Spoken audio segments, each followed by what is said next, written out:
CX, available for CX and UX consulting, projects, and training. Contact us for a free consultation.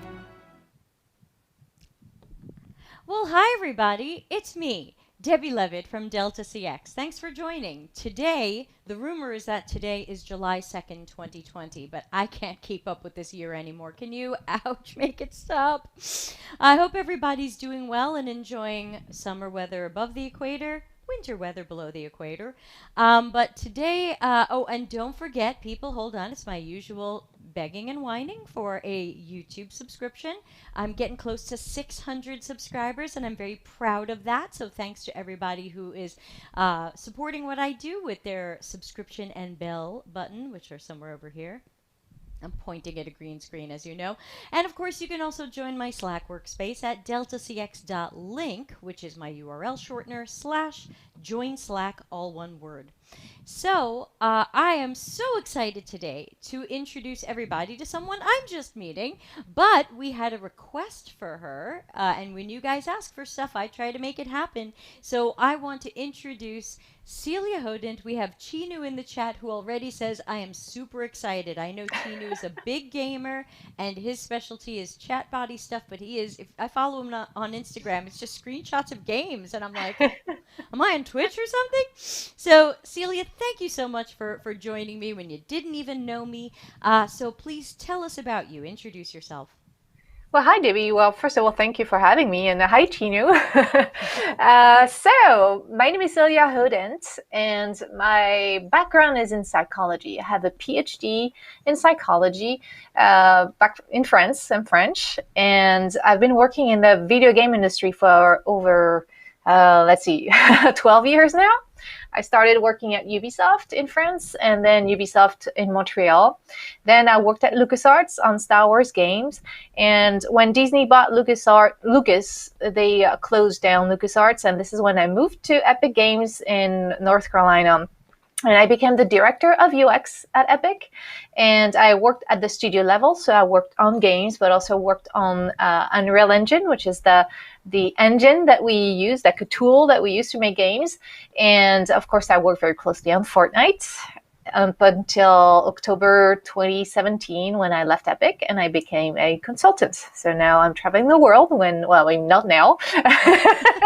I used to travel the world quite a bit and meeting a lot of people where they are and train their people into game UX. So it's a lot of people coming from the video game industry to help them with their games and to understand UX, because UX is very not understood in the video game industry, is very new in this industry. So I help them understand what is it, understand the mindset, understand the science behind it, kind of science, and the methods and all of that. And I also do help other industries that are not from video games to help them, because a lot of people are excited about gamification, but gamification is actually more complicated than it looks like. And if you really want to engage people, you need to think as a game developer, and so it takes way more than just badges.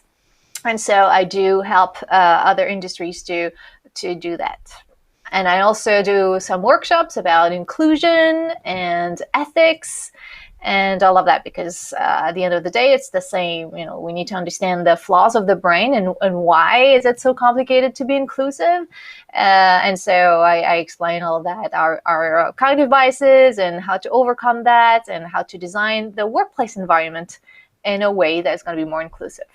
So in a nutshell, that's pretty much it. I wrote a book about blown away. And what's the name of your book? Let's find it. Everyone buy it. What's it called? Yeah, it's called The Gamer's Brain. And it's how neuroscience and UX in game design. And I also wrote a book. So this one it's more targeted for game developers, but I mean anyone. If the first part explains how the brain works and what it means for UX and making better experiences, but I use a lot of examples from games. But even if you're not into game development, the first part of the book is open to everyone. Then the second part, it goes more into game UX. And I also just wrote a book called The Psychology of Video Games. It's for a broader audience. I explain how we make games and how we use psychology to make games, but I also explain the psychology of playing games, and what's the impact of playing games? Is there some potential good impact and potential negative impact? And so I'm looking into the research of that, and a short book, and that's gonna be out in October. So Wow. that's it. Okay, everybody, follow her on Amazon so when it comes out, And we've got some real fan people in the chat already. Scott is saying, "I'm excited for this one." Lucas Arts, I miss them dearly. Chinu is going, "I have the book. It's a great book." So you've got fans. We've got 7 people in YouTube, and I didn't open up LinkedIn yet. But originally I was gonna throw you a softball at the beginning, like, "What's UX in gaming?" But I gotta tell you, my brain's somewhere else right now after something you said. So if I can go somewhere else first, and then we'll go back to what's UX in video games. I look at a lot of portfolios, and so often I see the we want to change user behavior. We're going to do gamification and make them badges. Is this I know this is a broad question, but I just want to hear whatever you feel like saying about, does this work? Or when does this work best? Or what are some of the pitfalls of assuming that gamification solves everything? Yeah, so to me, gamification does not solve for everything. It's because it's based most of the time is based extrinsic motivation. So it's when you do something to get something else. So typically, let's say you're excited about getting badges and leveling up, then you're gonna do some activity to level up. It does have an impact. We do care about extrinsic motivation in games. Obviously, you need to earn rewards and do stuff. It's important for the rewards to be meaningful, so you know what you can do with them and just not getting them for the sake of getting them. But at the end of the day, what's really moving people is intrinsic motivation. So intrinsic motivation, it's complicated because all the psychology of motivation is still very new, and we still try to figure out how we work. But there's a very strong theory is called SDT, for self-determination theory, which is the strongest, the most reliable theory we have currently on intrinsic motivation. And it explains that we are more intrinsically motivated into doing some activities when this activity motivates, satisfies our needs for competence, autonomy, and relatedness. And so most of the time, the rewards are very good to give some feedback on your competence. Okay. Because if you're doing an activity, let's say you're learning something new, like learning to play the guitar, having some feedback on your progression is very good to show that you're getting more competent into playing the guitar. And so gamification and badges and stuff like that are very good for that, to give you feedback on how you're progressing, because we need to see ourselves progressing. That's why progression bars are so powerful, because not just because at the end of the bar you're going to get a reward, but also because you see yourself progressing towards a greater goal. And so competence is really important.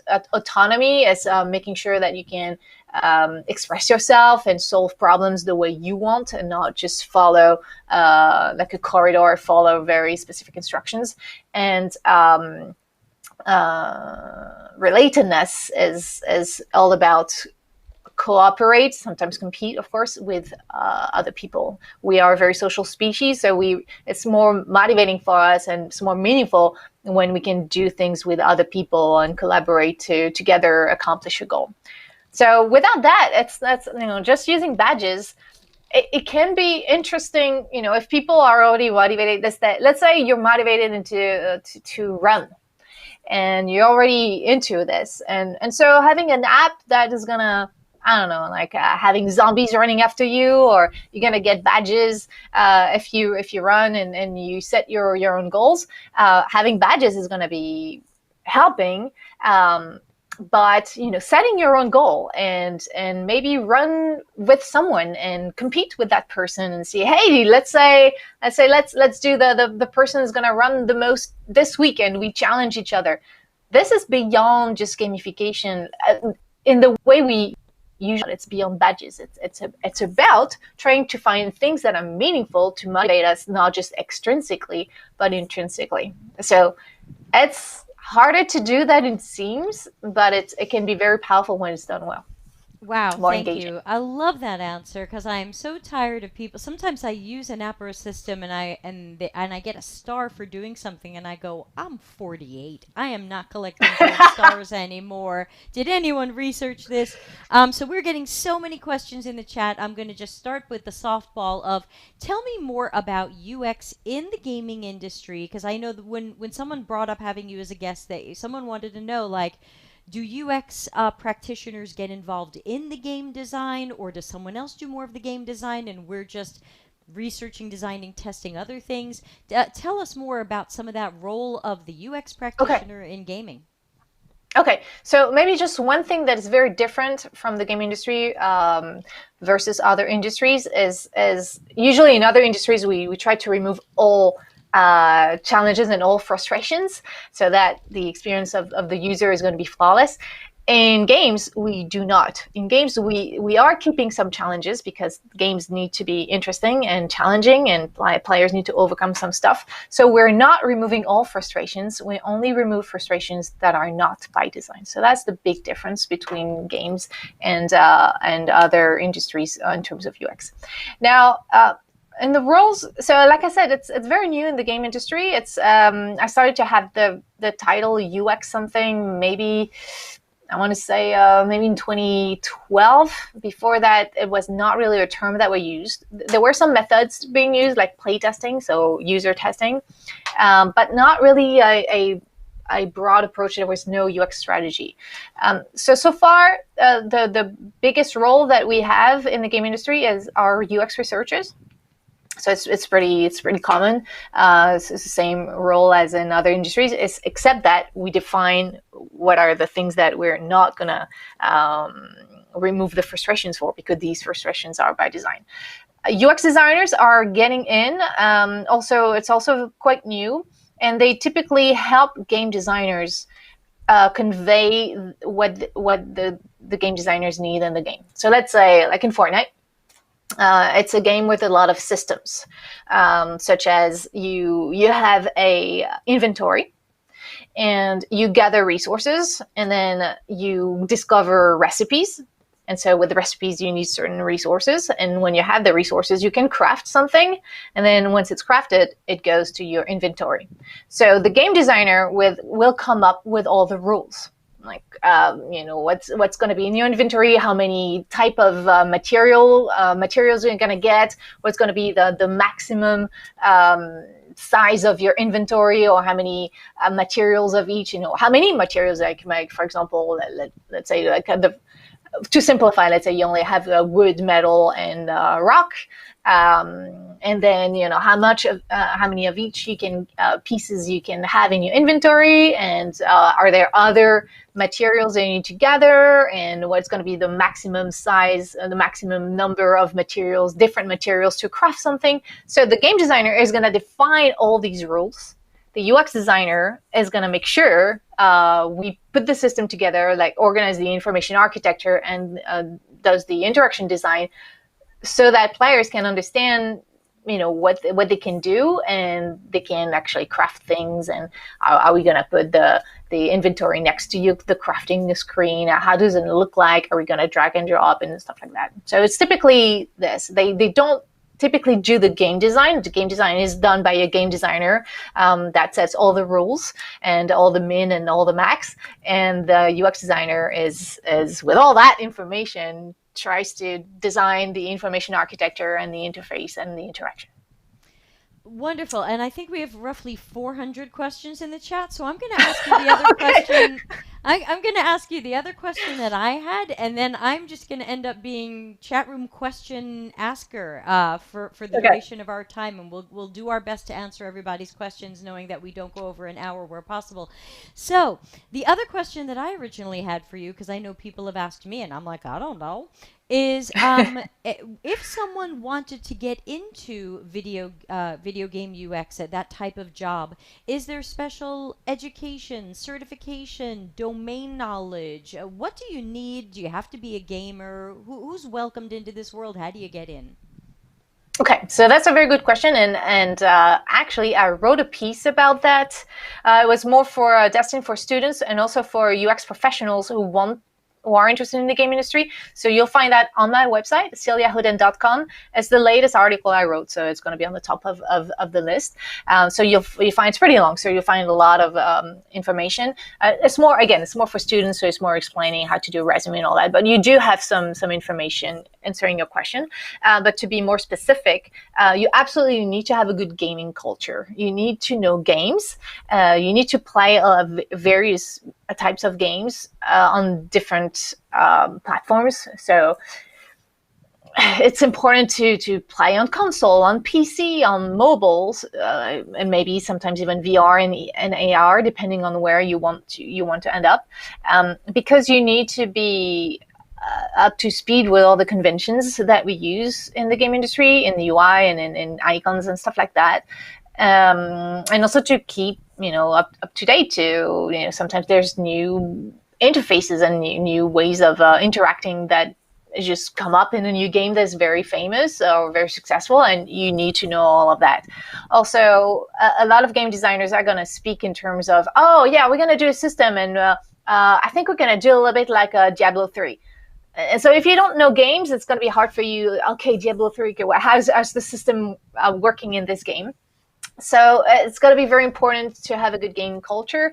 Of course, you can't know all the games, but it's going to be important to know at least, especially systemic games. So Diablo, Fortnite. It depends on where you want to get hired. But look that studio. What sort of games they do, so you can play that sort of games to be up to speed. If you don't play a lot of games, it's going to be quite hard to get in that industry. First of all, because it's very siloed industry. It's a small industry, relatively speaking. And so if you don't have a good vernacular, like the video game vernacular and all the vocabulary and types of systems, it's just going to be quite hard. So that's really the most important thing. There's to my knowledge, there's no specific courses that you can take that on game UX. There's none. There's my book.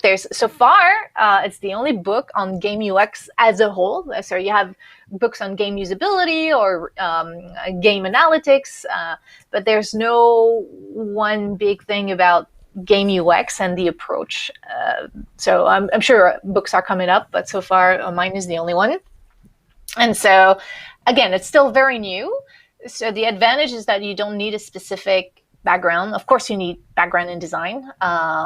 You need the HCI background, but just like any UX designer for any job, any industry, you do need to play games and put that on your resume, because very often on resumes, I don't even know if that person plays games. What type of games would that work? So that's really important to mention it, like mention games, type of games like RPGs, FPS and stuff like that.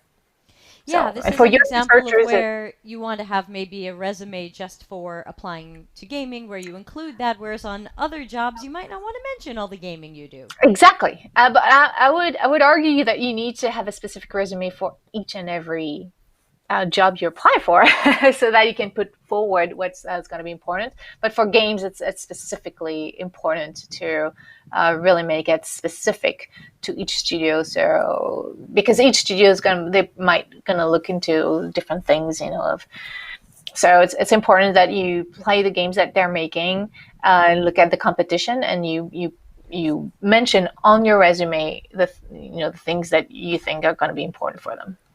Excellent. Thank you. I think that answers my question and Jishnu's question, who wanted to know if I'm aspiring, what can I do to be ready? So Jishnu, I'd say start with that answer and then go over to Celia's website, which I'm going to spell for people who might be listening. Yes. On the audio-only version, she's Celia, Celia, and her last name is Hodent, as in Delta CX, ENT. So Hodent is her last name, and of course throw a .com on there, and you're on the website. And I'm just going to start pouring through questions. We must have 10. So All right. Yeah, first of all, Brahma says, I've had the pleasure of being at Celia's previous seminar for people hoping to enter the game industry as UX researchers, designers, and practitioners. I'm excited for this podcast. Thank you, Brahma, for joining us. Scott says, Hi. I would love to know more about how UX needs to balance between removing friction from players in the right moments while avoiding removing the challenge of the game. Is that our responsibility or is that more on the game designer? It's so it should be the responsibility of the game designer, but it's also more and more now. We have UX directors on some projects on some studios. It's still very new, but that would be the responsibility of a UX director, I would say. But of course, game designers, I mean, this is what they do. But as the with the UX approach, you have a methodology to find that more easily, and you know if there's some frictions, you can find out where they're coming from. So game designers have always done that. They always been caring about that. But UX practitioners, they help game designers and everyone on the team with their specific knowledge and their specific methodology. So it's like I always say, UX is the concern of everyone, but we help guiding everybody because of the tools that we have and the knowledge that we have. And it's hard, and I can't really tell you how we do that because it really depends on the type of game and on many things. But one of the things that we do, for example, like I did on Fortnite, is to set a onboarding plan. So there's a lot of things players need to learn, and we want them to learn it in an intuitive way and a fun way, because it can't be just walls of text. And so we list all the things that players going to have to learn, and we try to evaluate how difficult it's going to be, depending on is it a game for a broader audience, or is it a game for a very niche audience? And also, is the mechanic that we're teaching, or the system that we're teaching, is it something very common in other games, or is it very specific to that game? Like building in Fortnite is very specific to Fortnite. So we list all these things, and then we prioritize what we believe is going to be the most important for players to learn at what moment. And that is helping us to define when we can't have that friction anymore. So of course, it's easier said than done, because it's not rocket science. So there's a lot of iterations going on. But we try to have a plan, and then we adjust the plan as we go. Makes sense. Be agile. So let's see. So many questions. I don't even know where to start. Someone wants to know if you have any specific examples of how adding an extrinsic reward could undermine intrinsic motivation.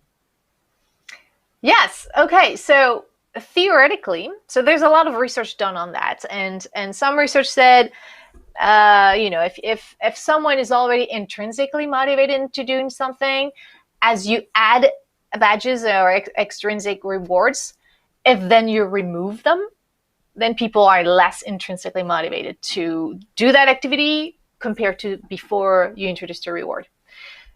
So if you introduce a reward, just don't remove it. That's typically the case when, let's say you add, a new reward in the game, and if you do an activity, you get rewarded for it. And if that reward stops to be interesting, let's say you earn some material, but then at some point you don't care about that material anymore, typically people are going to stop doing that activity to get that material. That's one example. So sometimes it's okay because you grow and now you have bigger challenges. Another example is when the reward is thwarting the three needs that I was talking about. So competence, autonomy, relatedness. So oftentimes it could be rewards when it's depending on the level of performance to get it. So if it's a game where you have to reach a certain score or reach a certain level of performance to earn a reward, sometimes it can feel very controlling, because you have to do a specific thing and a specific performance level to get it. And so if it feels controlling, then you don't feel autonomy. And if you don't feel autonomy, then it's affecting your intrinsic motivation. So it's quite complex because we still don't really understand a lot of things. There's some research that say, okay, if you do that, it's gonna go against intrinsic motivation, but other research did it in another context and did not find the same thing. So what I gave you is just like the high level, theoretically how it works, but there's a lot of different scenarios, and depending on the context, sometimes it's not. Sometimes it does affect intrinsic motivation, and like, why is this? Why? And then sometimes it's not affecting intrinsic motivation when you thought that if we do that, it's not going to be good. So it's really hard to anticipate these things. That's why we test. But as a rule of thumb, always give rewards that are meaningful to the player at the moment they receive it. So sometimes there's a tendency to give rewards to players, but they don't even know what to do with that. You get, I don't know, reputation or stuff like that, and you're like, what is reputation? What do I do with that? It's typically not a good thing to give rewards that you don't really know what to do with it. It's better to tease players before. And then at some point in the game, like, oh yeah, once I have reputation, I can, I don't know, enter a specific arena or whatever. Once they know what to do with reputation, then you can start giving this sort of rewards, because then it's meaningful and then you care about it. Nintendo, in games like Mario or Zelda, they do that a lot. They're very good at that. For example, in Zelda, you start seeing like little islands, and there's a chest next to the island, or there's a path, so you can discover a new area, but there's no way to get there. And but on this island, you will see a pole, like a wooden pole, and like, what is this? And you start to discover that at some point in Zelda, and you have no idea how to do it. That's the teasing part. In game design, a lot of game designers call that a lock. So you're locked. You have to overcome a challenge. And then a bit later, and not super long after that, let's say you overcome an enemy, and you earn the grappling hook.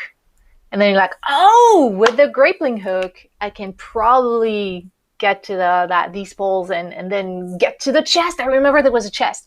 And so you give the key after you've showed the lock. And so this is typically what makes a reward meaningful, because you've been rewarded for killing an enemy, but that reward is super exciting because now it's unlocking a new area of the game. It's not an ending point, it's the starting point to something new. So these are the very broad This is answers. especially exciting for me because I don't game, so I'm like, wow, listen to all of these things and elements that I've never considered, because Game design is an art. No, absolutely, and probably a science. So someone had asked about gamification for a good onboarding process. I think I don't know about you, but I would say if you have to gamify an onboarding process, it's probably too long. Yeah. Why is onboarding so long that you have to get stars, badges, and a lock for a chest?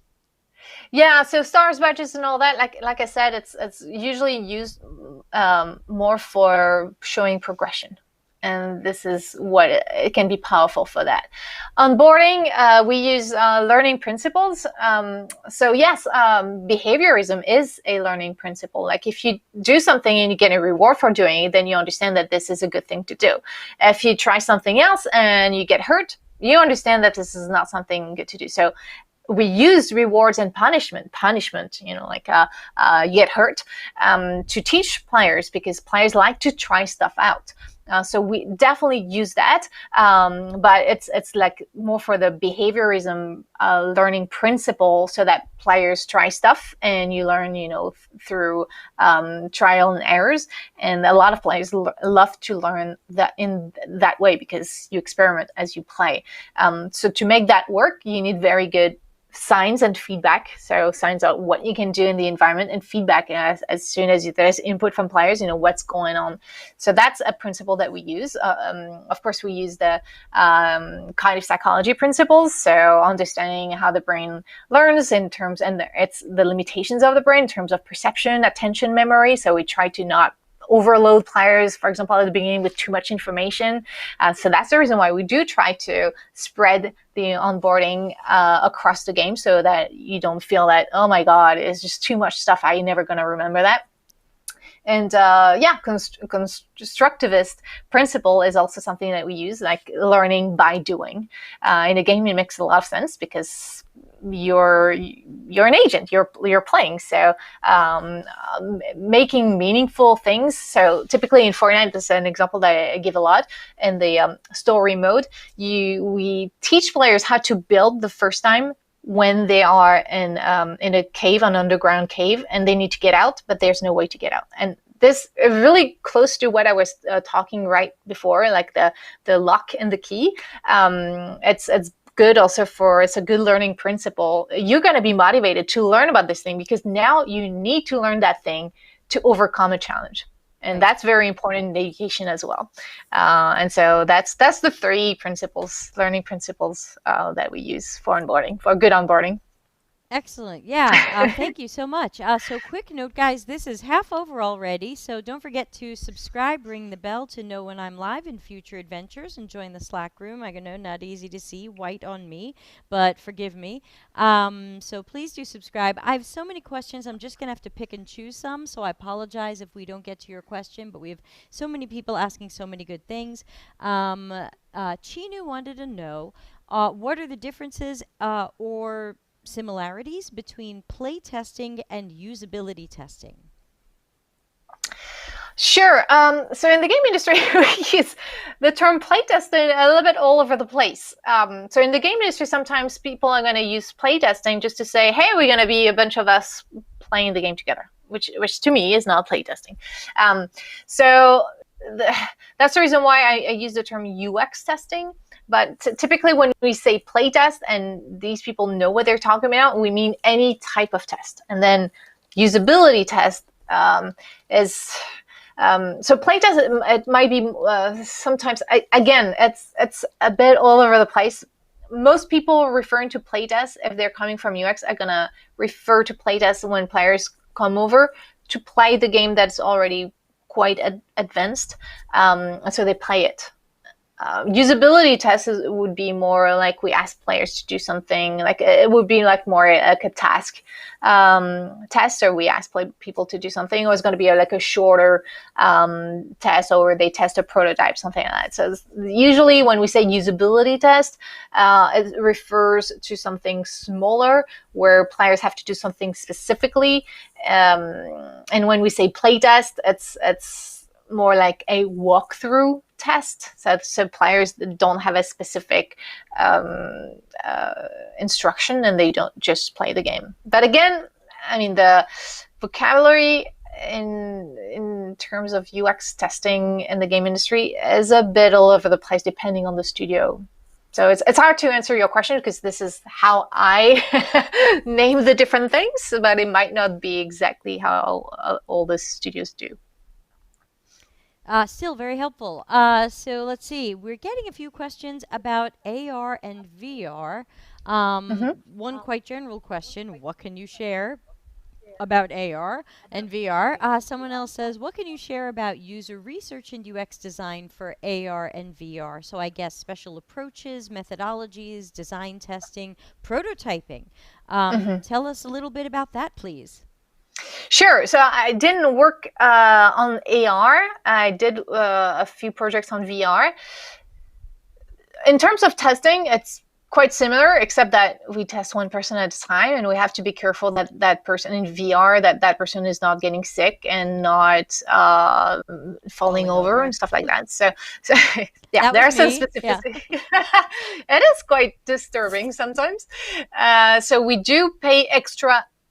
We are extra careful when testing in VR, and we never test several people in a row. Because sometimes when we do play testing and we do walkthrough play testing, we maybe have 8 players in the same room and they all play in parallel. We don't do that in VR. AR is probably similar. VR, it's the specificity is you're completely embedded in the thing, so we can't really talk to the person testing in VR. It's complicated. So we yeah, it's harder, or we have to remove the headset, and so that person don't hear the sound. So it's a bit more complicated to chat with that person. So there's more, they do something, or we give them instruction beforehand. I try to remember. It's so that's why it's hard to say to do like think aloud testing in VR, or you need to remove the headset, so they lose a lot of information, audio information. So in terms of testing, it's quite similar. There's just extra constraints to take into account. In terms of design, there's a lot of constraints. Again, it's the same principles, but there are extra things that we need to pay attention to. Like in VR, it's really hard to have a heads-up display. Like that is like a fixed overlay, because that typically makes people sick. So we usually have that only in menus when there's nothing moving and you just like select your stuff. But we need, in terms of UI, most of the time we need to have some diegetic UI or environment UI, so that it's embedded in the environment and it's not as an overlay. It's quite difficult to have an overlay that's not going to make people sick. And AR, what's very difficult is to ensure that people are not going to die as they move around and play stuff in AR. I'm laughing, but it's actually not funny, because this is like the biggest challenge in AR, because we can't multitask. And if people are playing an AR game outside, because they are looking at the overlay and they might not look at the environment at the same time. And so it can be quite dangerous. So these are the big two challenges in AR and VR. But other than that, it's the same principles in the background. Excellent, thanks. We have a couple of comments from Mike Scarpiello, who tends to drop by the show now and then. Hello, Mike. He says, Wargaming in Chicago is always hiring. They make World of Tanks. And if you have Apple TV, there's a show called Mythic Quest about a video game company. I don't know that show. Have you seen it? No. No, Okay. there's a few shows on Netflix that talk about the video game industry. There's I think it's on Netflix that you find on YouTube. There's a documentary that explains how For Honor have been made, the game from Ubisoft. And I think there's also another show on Netflix. I can't remember the name now. It's getting there. It's funny because there's a lot of shows on how we make movies, not about how we make video games. So a lot of people don't even know how we make video games. It's still very mysterious to a lot of people. We have another question from Scott, and he says he's seen some job descriptions in gaming that looks like UX UI.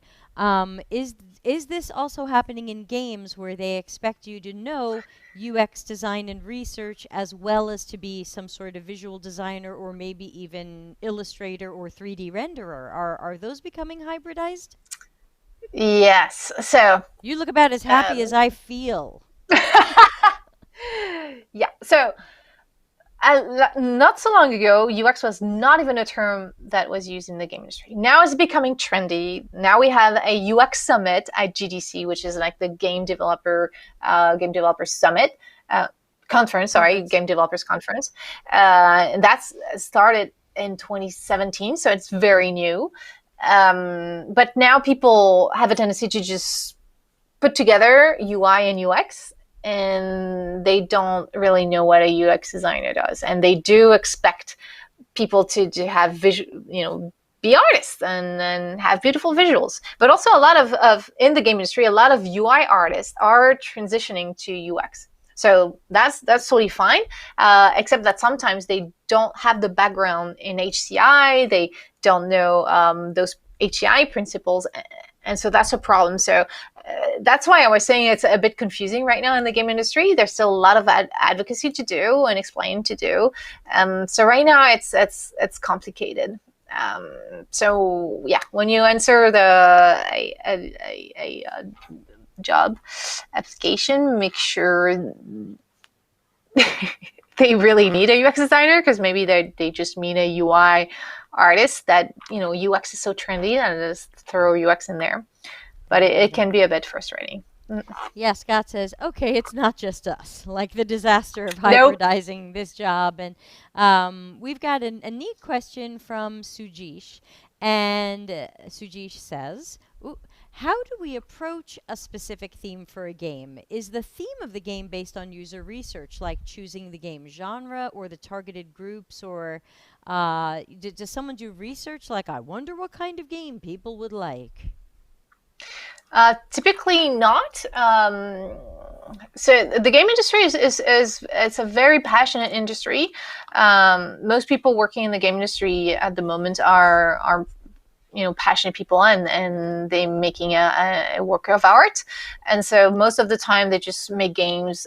They choose a theme that they really care about, or sometimes that's not coming from a theme. It's a lot of times coming from mechanics. It's coming from a gameplay loop, because games are games, they're not movies. So we start with a gameplay loop, and then we explore what themes could really make that gameplay interesting. We don't do, and typically, like, when people do that, it's not coming from UX, it's coming from consumer insights, marketing people that try to explore, and maybe there's a theme that's never been explored, and maybe there's a hole that we can fill. So it can happen sometimes, but in my experience, I've been working in video game studios where people were really passionate about either making games or offering a very interesting narrative experience.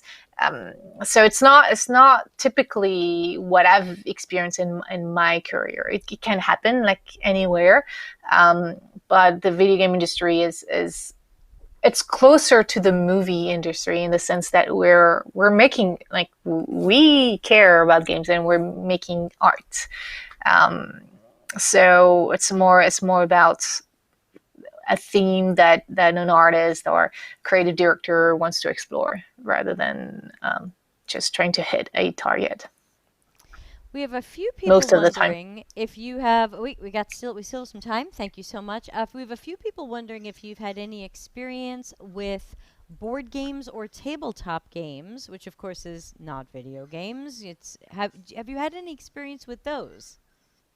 I do not have experience in tabletop games. I have friends that are making tabletop games, and so sometimes we talk about how we can create an onboarding experience that is.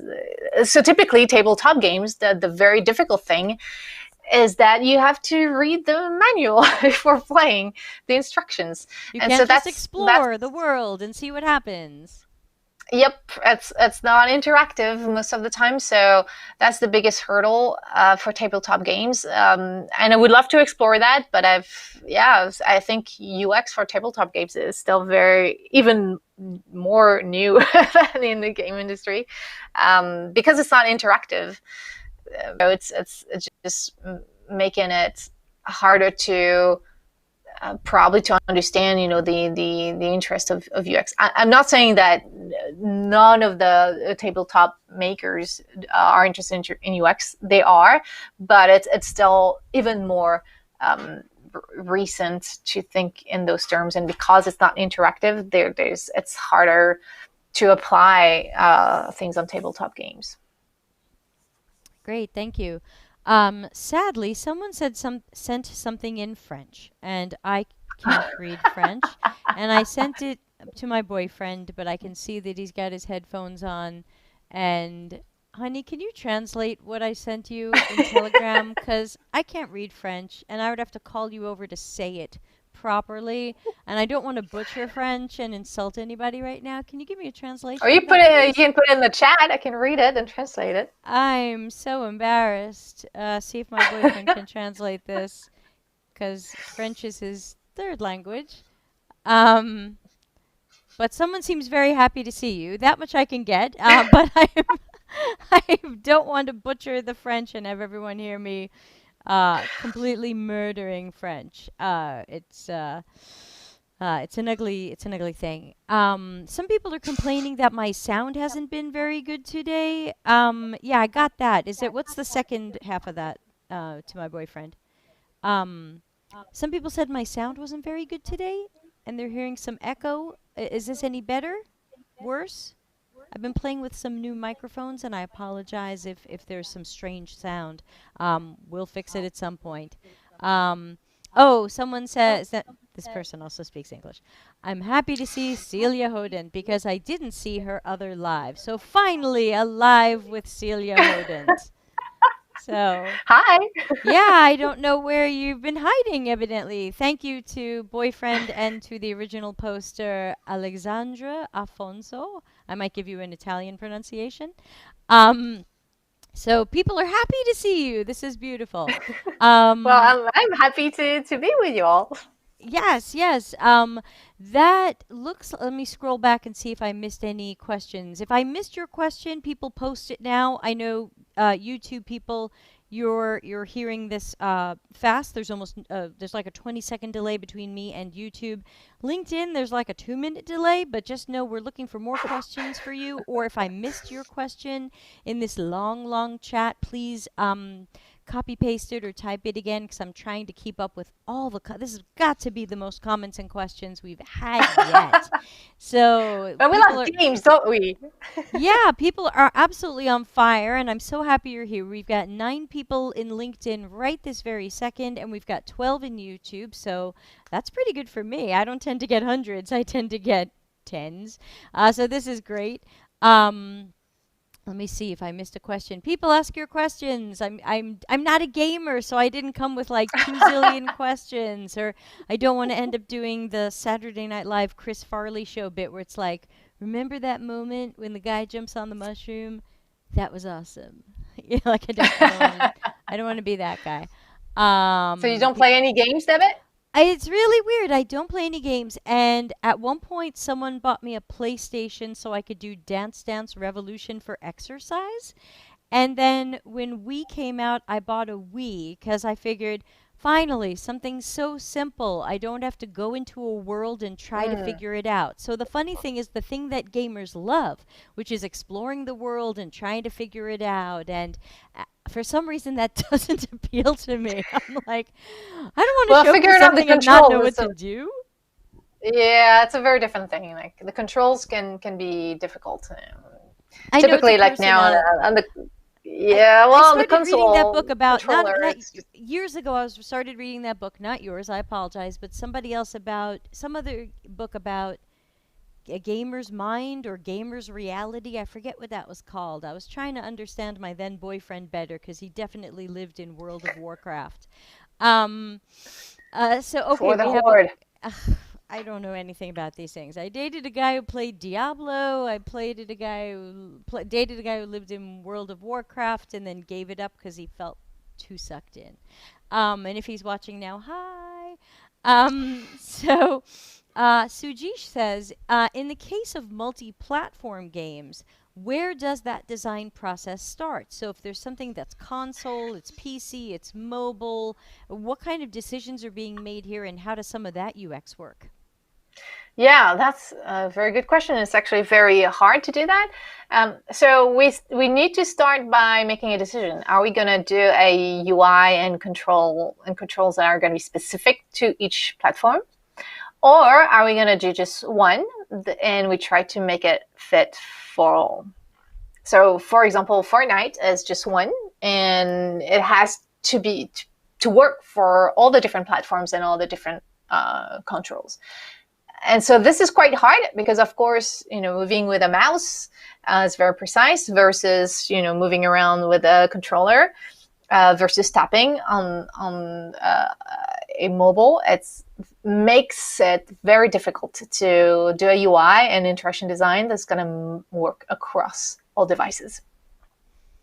But it's easier if people have to, because Fortnite, maybe you want to start on your console and then you pick up on your phone and you start again. So if it's not consistent across platforms, it can be quite disturbing, and then you have to relearn how to interact with it. So it depends. That's going to be the greatest question that we ask. Is it going to be the same across the board, or are we going to do when there's going to be specific?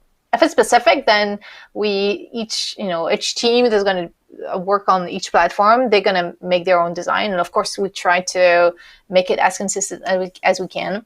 if it's across the board, then it's a lot of iteration to see, because there's no best way of doing it, because there's going to be one best way for console and one best way for PC and one best way for mobile, but it might be just like all very okay way if you do it across all platforms. So it's quite difficult. It's a good question. We have like 10 more questions. I said ask questions, Okay. and magically people have appeared. So Yeah, thank you, there you everybody. are. Now there are questions. I must have scared them off when I said I had a lot of questions. So I'm so happy to see Lee is here, real life friend of the show. Lee wants to know, Lee is she. When will we be playing games without clunky headgear and just working in the air with holograms? Well, I mean, in VR, there's already stuff like that, but it's harder than you think, and it's actually pretty. It's adding a lot of physical load to always be doing this. So it's just like the Wii and the Kinect was already a little bit like that. You didn't have to hold it. Well, the Wii had to hold the other stuff, but on Kinect, everything was just your hand. Now it was not in VR, so you still had to interact with a 2D flat environment. But the problem in Kinect, there's many games that you can't do because it's just too hard. I mean, it's physically hard to raise hands all the time. So it is possible, and I think we're going to have experiences like these, but they're going to be very short and very specific to a type of game. Because like a shooter, you're not going to be like that all the time. I mean, again, when you go playing paintball, you see, for example, like that it's very tiring. So if you've ever been to a VR a space that is made for that, you would get already that sort of experience because they give you a fake gun, or you just like do stuff with in the environment.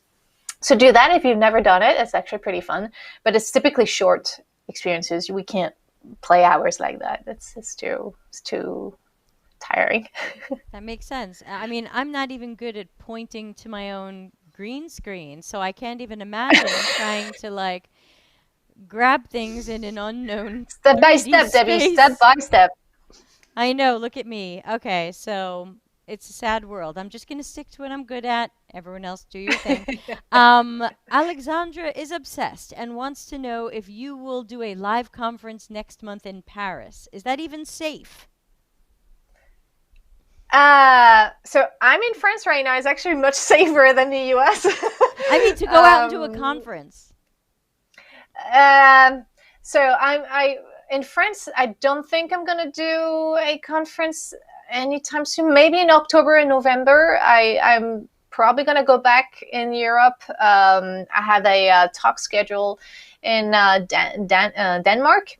I'm not sure we're gonna still be able to do it. Right now in Europe, the coronavirus it's getting a bit better. Like in France, there's not a lot of cases at the moment, so yay.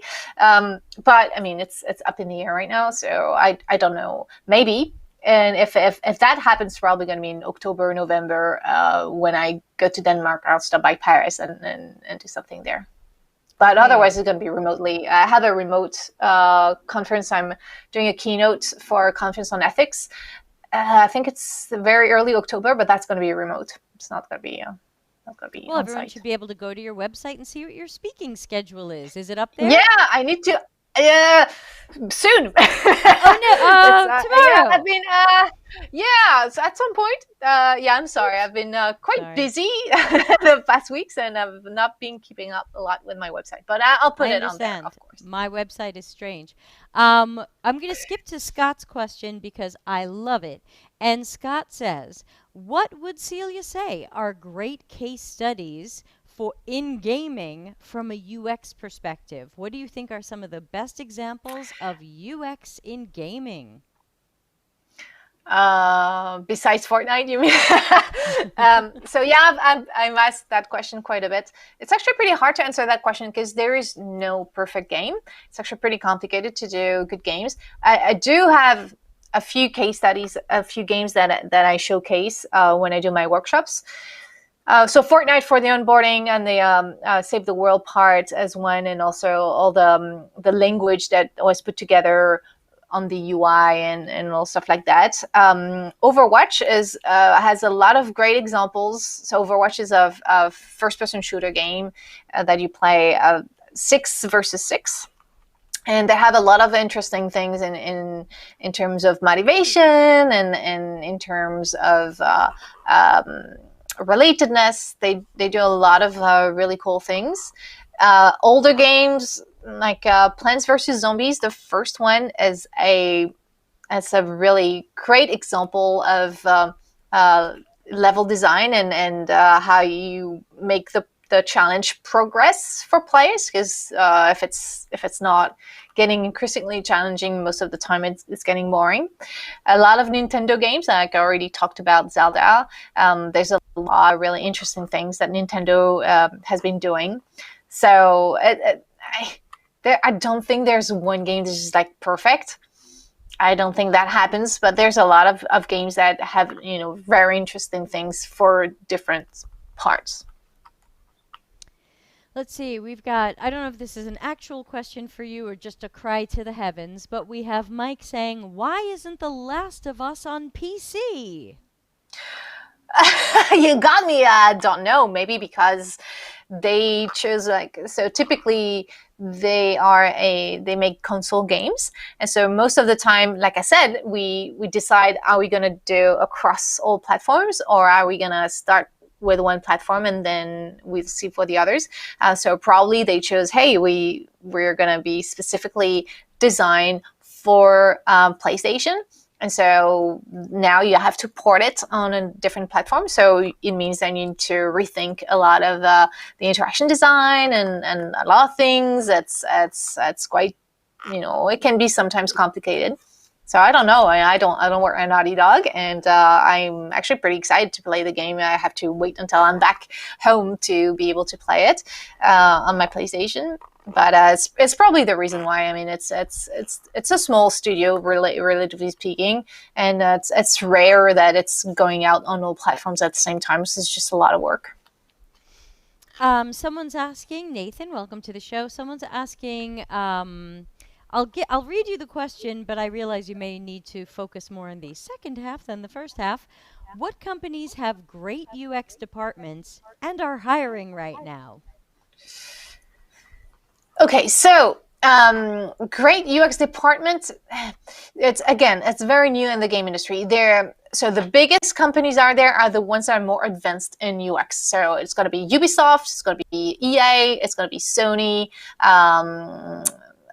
Epic Games, of course, because I work there and I boot up UX initiative, but Epic is relatively smaller than the others. What else? Activision, they have a UX department that has been growing over the years. So it's getting there, but so far it's mostly the big players out there. So look up there first. So all the companies I mentioned. For those who are hiring right now, I have no idea. But on my website, celiahodent.com/resources, you will find resources around game UX. So I have a LinkedIn group called Game User Experience that you can join. And I made that group specifically to make recruiters meet with UX professionals that are interested into games. So sometimes recruiters post jobs on there. I would also recommend you to go to grux.org. So that's grux.org. That's the Game Research and User Experience organization from IGDA, which is like a big association in the game industry. They post a lot of jobs in there, so you can find that up. So that would be the big resource for you to check that out, the grux.org website and my LinkedIn group. Yes, follow her everywhere, everybody. So I'm going to just tell you a couple of things about next week's show. Next week on Monday, what am I doing? We're looking at a white paper I have that was a prediction of what the internet will be, and these predictions were made in late 2004, and we're going to see how they did. Tuesday, of course, is Office Hours Ask Me Anything. These are always at 6:30 p.m. Italy time. Please adjust for where you are. And Wednesday, July 8th, I'm not going to be doing either of the typical things that I do. I'm going to be doing a live lesson on information architecture. This is going to be a live lesson. Come and ask your questions. I just find that so many boot camps and things seem to gloss over IA, and while I can't teach you everything in the course of a live stream, let's get some foundational information out there and push some boats out. Everyone is saying thank you. This talk was excellent. Thank you, thank you, thank you, thank you. Thank you. They're tagging people who missed it, and they're still asking questions, but we have to go. Thank you for all of your time, Celia. You were fantastic. I'm sure we could have you back maybe when your next book drops. We can have you back and you can plug it and tell people more of the things. And again, please remind everybody where they can find you and follow you. Yes, so if you still have questions and couldn't ask it here, the best way to ask me questions would be on Twitter. I'm at Celia Hodent. It's pretty straightforward, and you can ask me questions there, or on LinkedIn, but LinkedIn is bad UX for me, and there's so many stuff on LinkedIn, it's hard for me to keep track of. Twitter is more of the way to go. And again, there's a lot of stuff on my website, so feel free to go on there and explore. Excellent, excellent. Thanks again to everybody who joined live. What a fantastic, active chat we've had. Everybody had great questions and great involvement. And, of course, special thanks to Celia. You've been so gracious to come on the Delta CX podcast, not even knowing me or anything. So thank you so much for that. And to everybody else, be well, have a great weekend, and see you all Monday for What Will the Internet Be from 2004. And stay safe.